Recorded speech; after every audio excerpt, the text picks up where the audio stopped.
얼마나 아깝다고 생각할 우리 사회의 다양한 비용들과 푼돈들, 삶의 전선에서 최선을 다하고 살아가는 우리의 모습도 제 몫에 맞는 평가와 그에 합당한 시선이 좀 필요한 시점이 아닌가 하는 생각을 해충이다, 이충이다, 이거는 네. 순전히 사람의 그 잣대로 이야기를 하는 거예요. 곤충이 우리 사람보다 몇 억 년 먼저 지구에 나왔거든요. 호모 사피엔스의 선배다 이렇게 얘기를 해요. 남성의 입장에서 여성의 입장을 이해하는 사람인 거죠. 그래서 사실 이 역지사지의 태도가 한국 사회로 지금 필요한 것이 아닌가 그런 생각이 들고요. 세상을 보는 따뜻한 시선 정용실의 뉴스 브런치.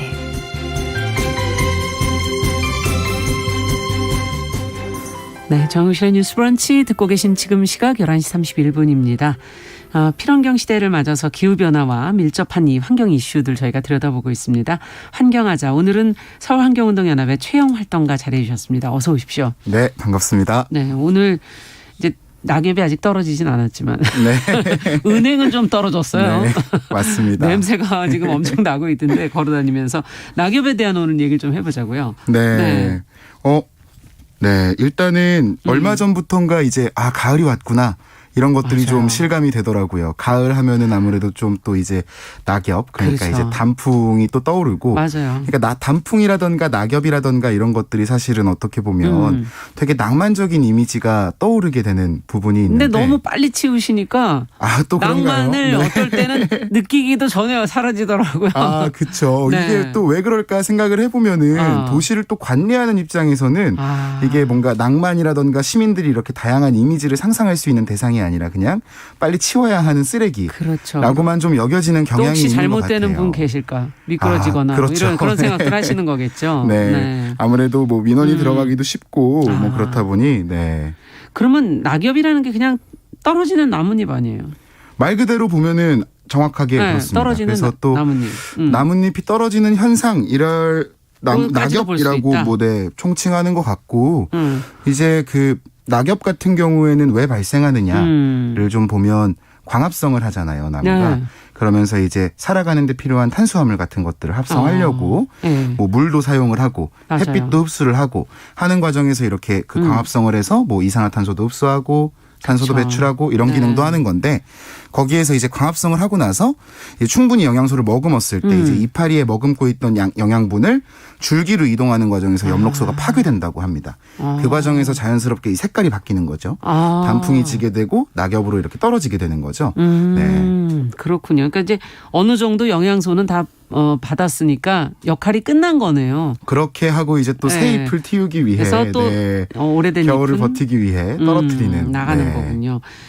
근데 도시에서 이 가로수가 있다 보니까 또 그리고 이제 뭐 주택의 경우에도 그 주변에 워낙 이제 나무들이 많다 보니 낙엽이 뭐 양이 상당할 것 같은데 네. 떨어진 낙엽이 그래서 어떻게 처리가 된다는 건가요? 도시에서는. 우선은 상당히 많이 떨어지고 있다는 말씀을 좀 먼저 드려야 될 것 같고요. 상당하다. 네, 서울시 가로수가 일단 30만 그루가 넘습니다. 서울시에만. 예. 그렇다 보니까 이제 큰 나무, 좀 수령이 오래된 나무들도 많고 그렇다 보니 이제 나무 한 그루에서 떨어지는 낙엽이 거의 0.1톤까지 된다라고 해요. 나무 한 그루에서. 네, 그러면은 일단 최소 3만 톤이 떨어지고 있는 거고 연간. 네. 그러고 이제 또 가지치기를 또 하지 않습니까? 네. 그렇다 보면 이제 또 한 1만 톤 정도가 떨어지죠. 추가로 떨어져서 네. 1년에 한 4만 톤 정도가 떨어진다라고 하는데 만약에 이제 이거를 대부분 그 편한 처리 방식은 네. 소각을 하거나 매립을 하는 거라고 합니다. 근데 이렇게 할 경우에 이제 그 뭐 폐기를 하게 되면은 예. 아주 비용이 많이 들게 되는데 지금 현재 뭐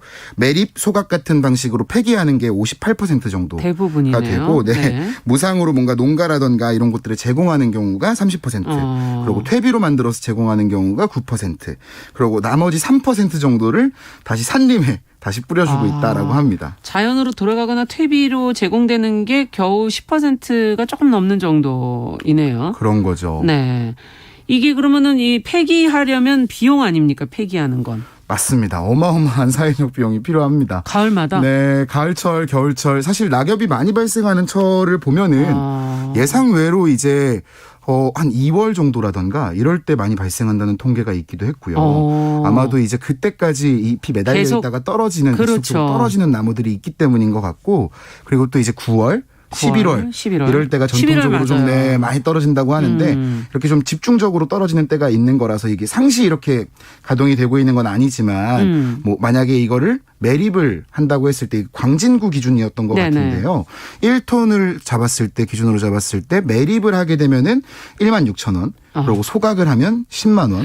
소각은 10배네요. 그리고 기타 뭐 퇴비화라던가 이런 다양한 방법들을 했을 때는 한 5만 원 정도 수준이라고 하는데 근데 이렇게 그 뭐 돈으로만 봤을 때는 매립이 가장 좋아 보이긴 하지만 가격이 싸니까 네, 근데 이제 매립을 하려면은 매립을 할 땅이 있어야 되잖아요. 다 아스팔트라서 네. 묻을 데도 없네요. 땅도 없고 그리고 또 이제 사유지할 수 있는 부분이 아니고 뭐 시라던가 이런 행정국에서 가지고 있는 공유지가 또 필요하다 보니까 쉽지 이렇게 않군요. 또 내 부지를 찾는 거에 좀 어려움이 많이 있을 것 같고요.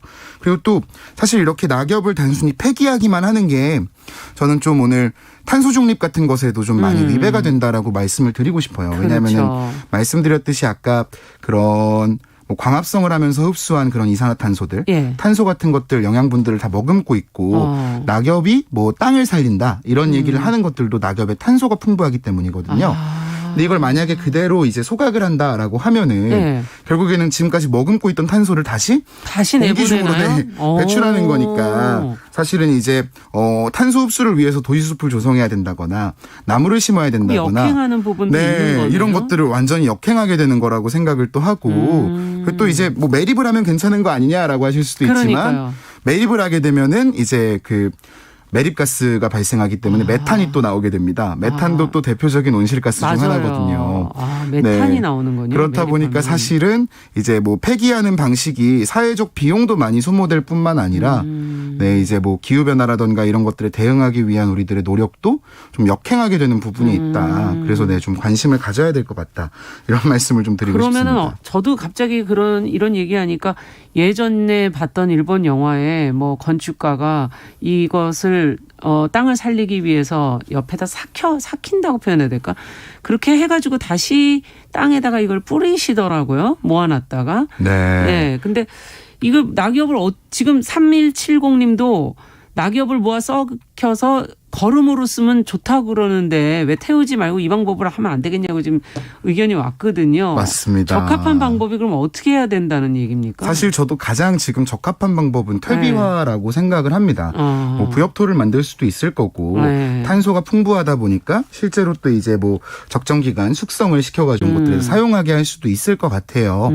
근데 사실 이 퇴비화 같은 경우에는 도시에서 발생하는 가로수의 낙엽인 거기 때문에 예. 뭐 이제 자동차가 지나다니는 길 바로 옆에 있는 경우가 많잖아요. 미세먼지를 많이 잎에 흡착하고 있기도 하고 그렇다 보니 이제 뭐 차량 배기가스라던가 이런 곳에서 나오는 유해물질 같은 것들도 좀 흡착되어 있을 수 있고 그거는 좀 그런 면이 있네요. 그렇다 보니까 네. 이제 이걸 세척을 해야 되거든요. 네, 퇴비화를 만들려면 지금도 이 가로수 낙엽을 가지고 퇴비화가 아주 조금이지만 벌어지고 있다고는 합니다. 네. 근데 이제 세척하거나 뭐 삭히거나 이런 과정에서 노동력이 너무 많이 들어가서 완전히 새로운 그런 공공사업으로 만드는 건 좀 어려울 것 같다는 생각이 그럼 들고요. 어떻게 해야 될까요? 이제 뭐 공공기관에서도 이제 이런 공익활동의 영역으로 바라보고 예. 좀 이제 이런 낙엽들을 수거하고 이런 것들을 이제 시민 참여를 적절히 또 하면서 시민들과 함께 그리고 공공기관에서 적절하게 이런 지원 같은 것들도 좀 해주고 그리고 또 이제 요즘 뭐 기업들에서도 ESG 사회공헌 활동 그렇죠. 같은 것들 많이 하는데 사실 이런 낙엽을 지금 버려지고 있는 낙엽들 소각되는 낙엽들을 좀 다시 이렇게 순환시킬 수 있는 거에 좀 일조하는 거는 굉장히 저는 또 실천적인 사회공헌이 아닐까 그러네요. 이런 생각이 또 듭니다. 낙엽이라는 게 재활용한다면은 퇴비화 얘기해 주셨는데 땅에는 많이 도움이 되는 건 맞습니까? 땅에는 아무래도 예. 많이 도움이 될 수밖에 없다라고 합니다. 왜냐하면 예. 풍부한 탄소가 토양 속의 뭐 미생물들에게 먹이가 도움이 되기도 되는 거군요. 하고, 그러니까 이제 작물의 생산량을 높이는 것보다는 땅의 건강성을 높이는 데 좋다라고 하더라고요. 끝으로 정리를 좀 해주시죠. 네, 네, 뭐 정리를 좀 해보면 이제 가로수에서 낙엽이 발생하고 이런 것들 가을철이면 많이 보실 겁니다. 가로수가 이제 저희가 살아가면서 도시에서 제일 가까이에서 마주할 수 있는 자연일 텐데 그렇죠. 지금의 기후 위기라던가 뭐 보건 위기라던가 이런 것들이 전부 사실 저는 좀 이런 자연스러운 흐름에서 좀 저희가 벗어나고 있기 때문에 맞아요. 벌어지는 것이 아닐까 싶고 이제 우리가 가장 가까이에서 보는 자연인 가로수부터 좀 이제 땅에서 비롯돼서 땅으로 돌아가는 그런 흐름을 좀 되찾아줄 수 있으면 네, 너무 좋을 것 같다는 생각을 해봅니다. 네. 자, 가을을 맞아서 저희가 낙엽 처리 방식 문제점 개선의 필요성 같이 한번 생각해 봤습니다. 서울환경운동연합의 채용 활동가와 함께 했습니다. 감사합니다. 감사합니다.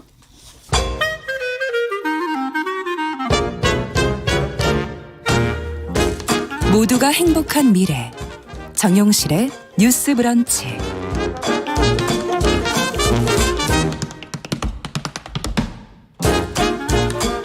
네, 정용실의 뉴스 브런치 듣고 계신 지금 시각 11시 41분입니다.